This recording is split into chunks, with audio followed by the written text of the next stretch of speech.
தண்ணி கொஞ்சம் கொஞ்சமாக தெளிச்சுக்கோங்க. தெளிச்சுட்டு இந்த மாதிரி பிசையணும். கொஞ்சம் கொஞ்சமாக தெளித்து பிசைஞ்சால் தான் தண்ணி நிறையா போகாது. அதனால் கொஞ்சம் கொஞ்சமாக தெளித்து நல்லா பிசைஞ்சு விட்டுக்கோங்க. நல்லா அப்படி கிளறி பிசைக்கோங்க.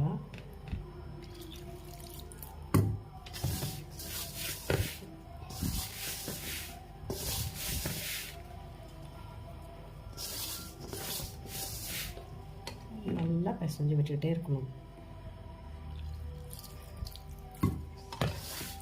நல்லா அடியில் இருக்கிற மாவு எல்லாத்தையும் எடுத்து நல்லா பிசைஞ்சு விட்டுக்கோங்க.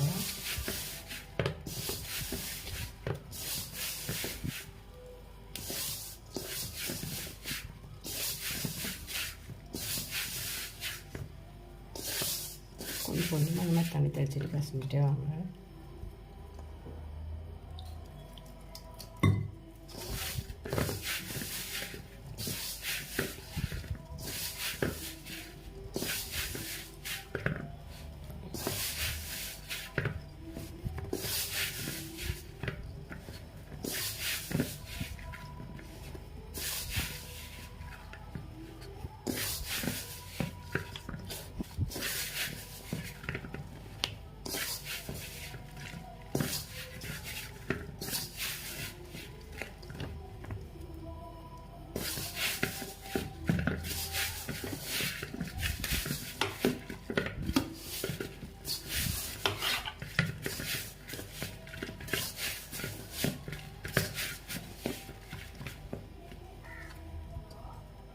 லைட்டாக கொஞ்சம் மட்டும் தண்ணி ஊற்றும்.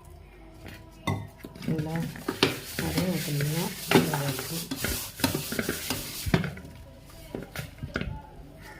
கையில் ஊற்றிட்டு மட்டும் எடுத்து வச்சுங்க. தடவிட்டு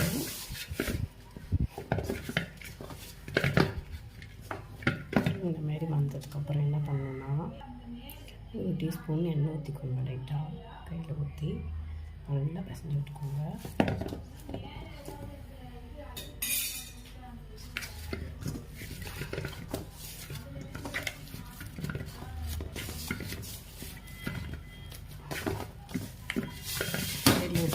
எடுத்து விட்டுக்கோங்க. இல்லைன்னா உங்களுக்கு வேலைக்கு ரொம்ப சிரமமாக இருக்கும்.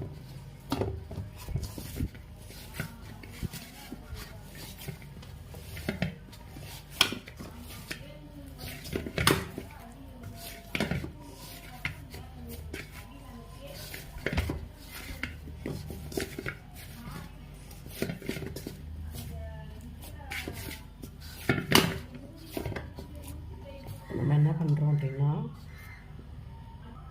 இந்த மாதிரி ஒரு ஈரக்கிளாத் எடுத்துக்கோங்க. ஒயிட் கிளாத்து இல்லை உங்கள்கிட்ட என்ன கிளாத் இருக்கோ அது ஈரக்கிளாத்தை எடுத்து இப்படி மூடி வச்சுருங்க. அப்போ தான் காயாமல் இருக்கும். கொஞ்சம் ஒரு 1/2 hour இல்லைன்னா 15 minutes வெயிட் பண்ணுங்கள். அதுக்கப்புறம் நம்ம வந்து சப்பாத்தி எப்படி சொல்லலாம்னு பார்க்கலாம். இப்போ பன்னீர் சப்பாத்திக்கு உருட்ட போகிறோம். அதுக்கு லைட்டாக இப்படி மெதுவாக தைச்சிக்கோங்க. அப்புறம் இப்படி ஒரு சைடு இப்படி ஃபஸ்ட்டு இது பண்ணும்போதே கொஞ்சம் ரவுண்டாக தைச்சிங்கன்னா தான் கொஞ்சம் ரவுண்டாக வருது. இந்தமாரி எல்லா சைடுமே போகிற மாதிரி தேய்ச்சிக்கோங்க.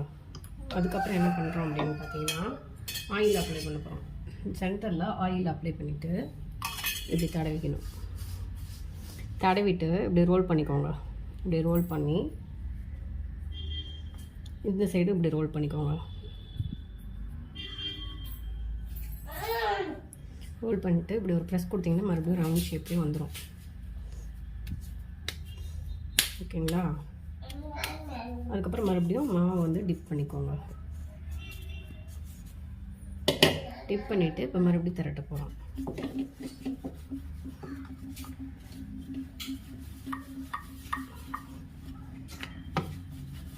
இப்படி ஸ்மூத்தாக வரணுன்னா நீங்கள் இந்தமாரி கையை வாக்கி உங்களுக்கு இப்படி ரோல் பண்ணிங்கன்னா தான் வரும்.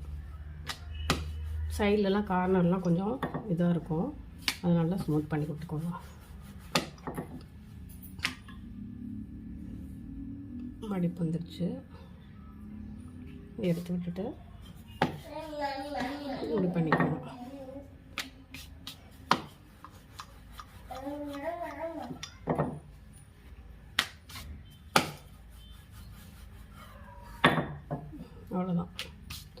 நல்லா ஈவனாக வந்து பண்ணியாச்சு. அடுத்து நம்ம தோசைக்குள்ளே போட போகிறோம்.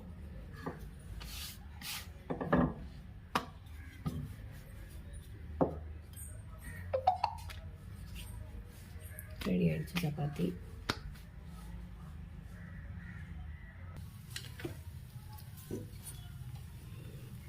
தோசைக்கல்ல போட்டாச்சு. சைட் பை சைடு நம்ம க்ளீனிங் ப்ராசஸ்லாம் பண்ணிட வேண்டாம்.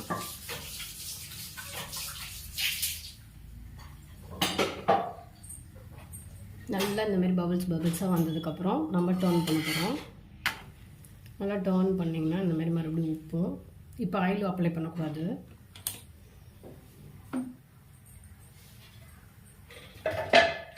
நான் சொல்லும்போது ஆயில் அப்ளை பண்ணால் போதும். இப்போ மறுபடியும் டர்ன் பண்ணி பாருங்கள், நல்லா உப்பி வரும். இப்போ ஆயில் அப்ளை பண்ணணும். லைட்டாக நீங்கள் வெறும் கரண்டி சும்மா அப்படி தடவி விட்டால் போதும். நிறைய எண்ணெய் தைச்சிங்கன்னா நல்லா இருக்காது, பூரி மாதிரி ஆகிடும். டர்ன் பண்ணிவிட்டு மறுபடியும் வந்து ஆயில் அப்ளை பண்ணணும். கழிச்சு விட்டுருங்க.